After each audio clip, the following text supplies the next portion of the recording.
এই যে আমাদের প্রবাসীরা তারা কি আসলে আদৌ জঙ্গিবাদে জড়িত কিনা।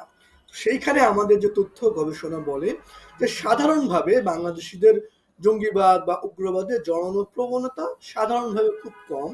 কিন্তু যে সংকটটা আমরা পাই, অনেক বাংলাদেশি তারা ধর্মপ্রবণ, তারা ফেসবুকে প্রচুর ধর্মীয় কথাবার্তা, ওয়াজ অনেক কিছু শোনে এবং তারা অনেক ধর্মীয় জায়গায় দান করে, টাকা দেয়। তো অনেক সময় তারা ঠিক কোন জায়গায় টাকা দিচ্ছে তারা সেই বিষয়গুলো বুঝে উঠতে পারে না।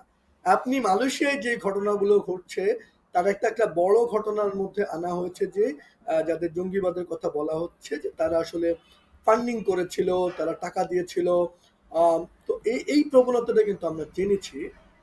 আসলেই বাংলাদেশিদের এই ধরনের প্রবণতা আছে। তারা হয়তো ভাবে যে কোনো ধর্মের কাজে বা ভালো কাজে টাকা দিচ্ছি, কিন্তু সেই টাকাটা ফান্ডিংটা ঠিক আছে কিনা, কাকে দিচ্ছি, এই বিষয়গুলো আসলে অনেক সময় আমাদের প্রবাসীরা ধোঁয়াশে থাকে। বাংলাদেশের আমি আসলে যেই বিষয়টা আমি একটু এখানে বলবো, যে ধরেন মালয়েশিয়া যখন জঙ্গি সন্দেহে আটক করলেন, বাংলাদেশের এইভাবে রিয়াক্ট করাটা বা বলাটা যে না বাংলাদেশ জঙ্গিবাদে জড়িত নয় বা আমরা দেখেছি, এরকম একটা ক্লিন শেট বা কিছু মানে অস্বীকার বা প্রবণতা না করে আমাদের উচিত ছিল, যেটা আমরা পরবর্তীতে করেছি, আমাদের বলা উচিত ছিল মালয়েশিয়াকে যে আমরা ঘটনাগুলো তদন্ত করে দেখব।